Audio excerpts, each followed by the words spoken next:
Hello everyone, welcome to our channel English Tutorial। আজকের সেশনে আপনাদের সবাইকে স্বাগত জানাচ্ছি। আজ আমরা অত্যন্ত গুরুত্বপূর্ণ এবং আমাদের প্রতিদিন জীবনের সাথে ওতপ্রোত জড়িত একটি বিষয় নিয়ে আলোচনা করব, যা হলো ইন্টারপার্সোনাল কমিউনিকেশন বা আন্তঃব্যক্তিক যোগাযোগ। সহজ ভাষায় বলতে গেলে ইন্টারপার্সোনাল কমিউনিকেশন হলো দুই বা ততোধিক ব্যক্তির মধ্যে তথ্য, চিন্তাভাবনা, ধারণা, অনুভূতি এবং অর্থের আদান প্রদান। আমাদের দৈনন্দিন জীবনে এটি সবচেয়ে গুরুত্বপূর্ণ এবং সাধারণ একটি কার্যকরী রূপ। এই স্লাইডের মূল কি পয়েন্ট বা প্রধান বিষয়টি হলো ইন্টারপার্সোনাল কমিউনিকেশন মানুষের মধ্যে মজবুত সম্পর্ক গড়ে তোলে, একে অপরকে বুঝতে সাহায্য করে এবং যে কোনো সমস্যা সমাধানে বড় ভূমিকা পালন করে। মনে রাখবেন, একটি সুন্দর ও সফল ইন্টারপার্সোনাল কমিউনিকেশন আমাদের ব্যক্তিগত জীবনকে সুখী এবং সামাজিক সম্পর্কগুলোকে সফল করতে সাহায্য করে। চলো এবার ইন্টারপার্সোনাল কমিউনিকেশনের অর্থ ও সংজ্ঞাটি একটু ভালো করে গভীরভাবে বুঝে নিই। এই ধরনের যোগাযোগ মূলত ওয়ান টু ওয়ান অর্থাৎ দুজনের মধ্যে হতে পারে, অথবা একটি ছোট দলের বা গ্রুপের মধ্যেও হতে পারে। এটি সাধারণত মুখোমুখি ফেস টু ফেস কমিউনিকেশন, যেখানে ব্যক্তিরা সরাসরি একে অপরের সাথে বার্তা বা মেসেজ শেয়ার করে থাকেন। তবে মনে রাখবে, ইন্টারপার্সোনাল কমিউনিকেশনের মধ্যে কিন্তু ভার্বাল বা নন ভার্বাল দুই ধরনের বার্তায় অন্তর্ভুক্ত থাকে।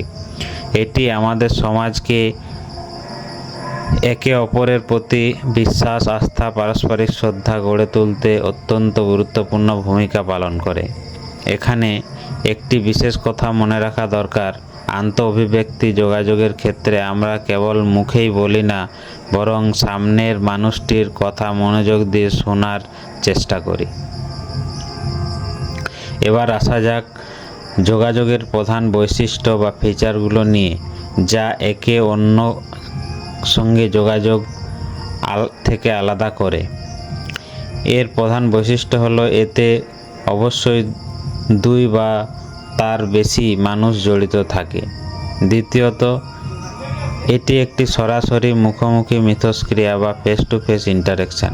তৃতীয়ত বৈশিষ্ট্য হলো তাৎক্ষণিক প্রতিক্রিয়া বা ইমিডিয়েট ফিডব্যাক, অর্থাৎ আপনি কথা বলার সাথে সাথেই সামনের মানুষটি প্রতিক্রিয়া বুঝতে পারবেন। চতুর্থত, এর মাধ্যমে কেবল তথ্য নয়, বরং আইডিয়া, অনুভূতি এবং আবেগের আদান প্রদান ঘটে।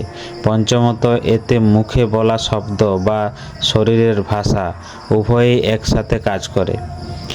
ষষ্ঠত, এটি মানুষের পারস্পরিক বোঝাপড়া তৈরি করে। উদাহরণ হিসাবে বলা যেতে পারে বন্ধুর সাথে আড্ডা দেওয়া, শিক্ষকের সাথে বিভিন্ন বিষয় নিয়ে আলোচনা করা, পরিবারের সাথে নিজের অনুভূতি শেয়ার করা, কিংবা অফিসের সহযোগীর সাথে দলগত আলোচনা বা টিম কমিউনিকেশন করা। আমাদের জীবনে এই যোগাযোগ যে গুরুত্ব অপরিসীম।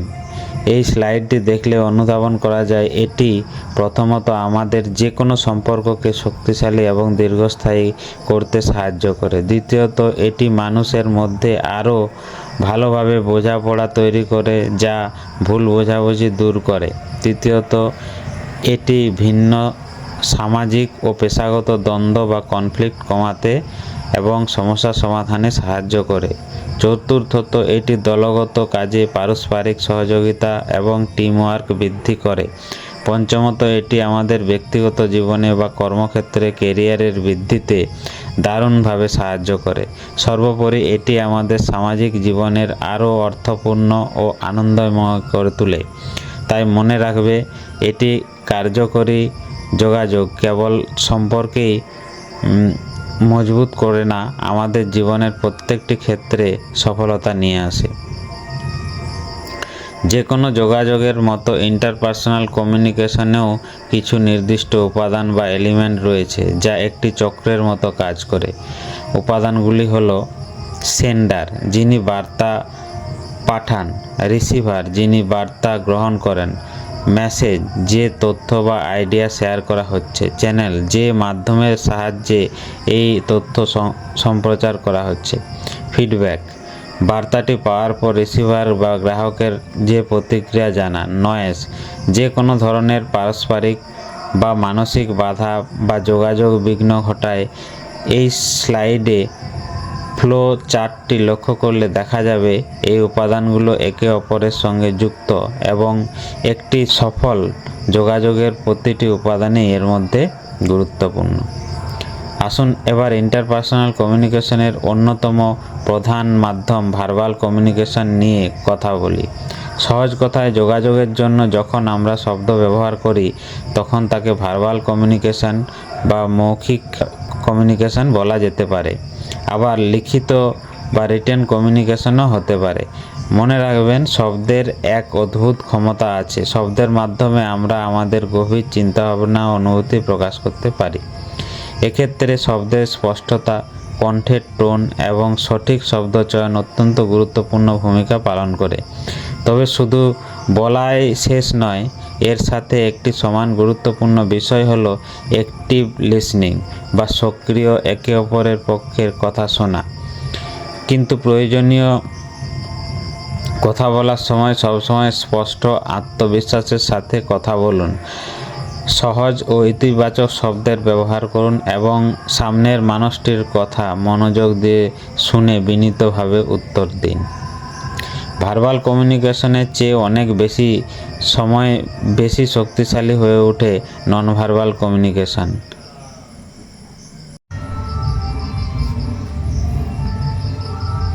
এখানে কোনো শব্দের ব্যবহার ছাড়াই যোগাযোগ করা হয়।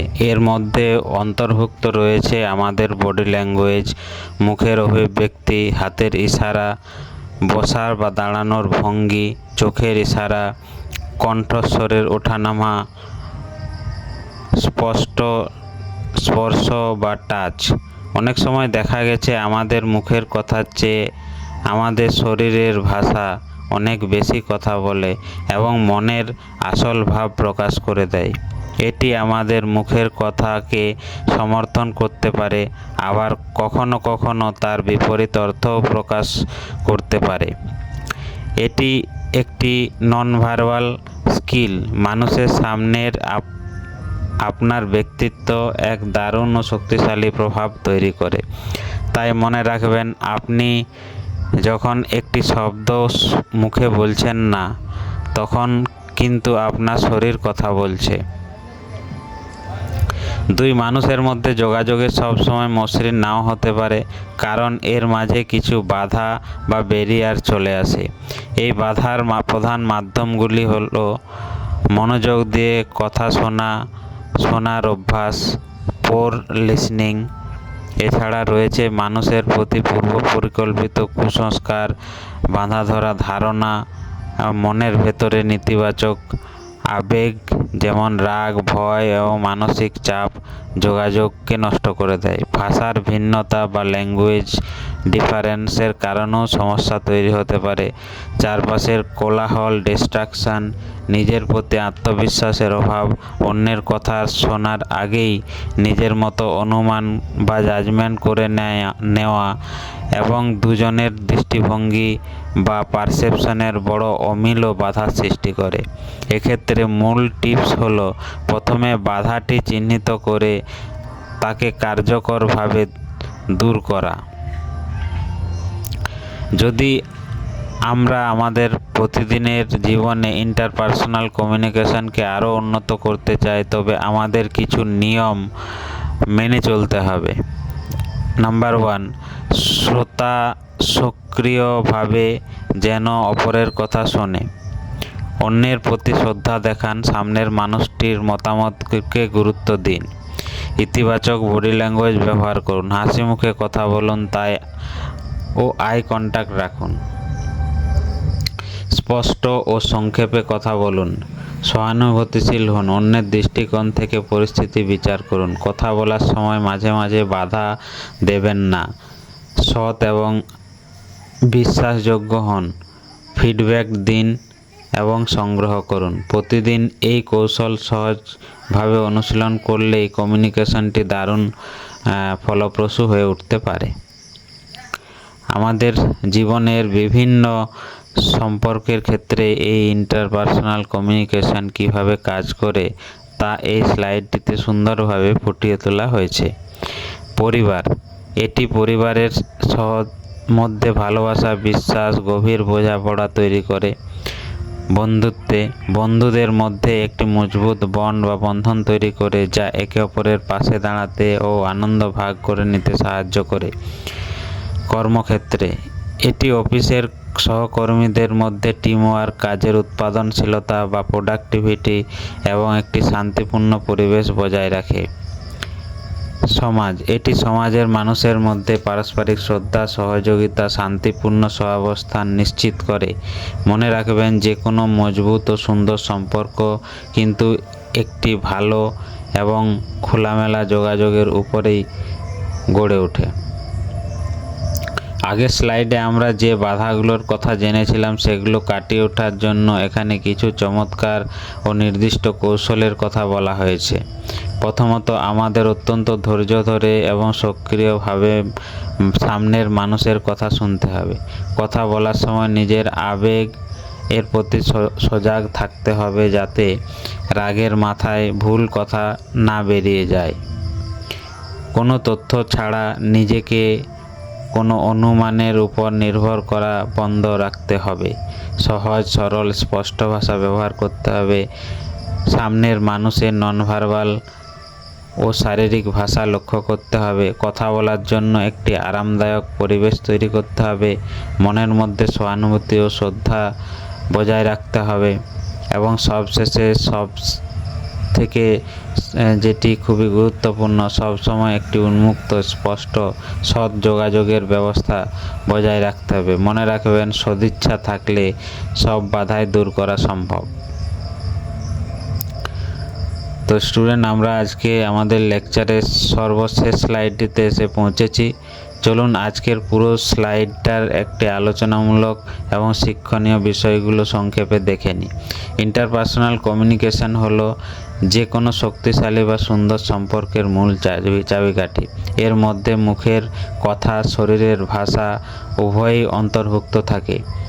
এটি ভালো যোগাযোগ স্থাপনে সাহায্য করে, পারস্পরিক বোঝাপড়ায় সহযোগিতা করে এবং আমাদের জীবনে সফলতা নিয়ে আসে। নিয়মিত অনুশীলন, ধৈর্য, শ্রদ্ধাবোধ মাধ্যমেই আমরা এই যোগাযোগের মাধ্যমকে কার্যকর করে তুলতে পারি। এটি আমাদের ব্যক্তিগত, পেশাগত, সামাজিক জীবনে এক অত্যন্ত গুরুত্বপূর্ণ ভূমিকা পালন করে। সবশেষে বলবো, যোগাযোগ মানে শুধু কথা বলা, তথ্যের আদান প্রদান নয়, এটি হলো একে অপরের সাথে হৃদয়ের সংযোগ স্থাপন করা। আশা করি আজকের যে লেকচারটি আপনাদের ভালো লেগেছে, আপনারা বিষয়টি বুঝতে পেরেছেন। এতক্ষণ আমার সাথে থাকার জন্য ধন্যবাদ এবং অসংখ্য ধন্যবাদ জানাই যে আপনারা বিষয়টি সম্পর্কে সম্পূর্ণ অবগত হলেন। আশা করি এটা কার্যক্ষেত্রে প্রয়োগ করবেন এবং এই ধরনের ভিডিও পেতে চ্যানেলটিকে সাবস্ক্রাইব, লাইক, শেয়ার করতে ভুলবেন না। ভালো থাকবেন সকলে, ধন্যবাদ।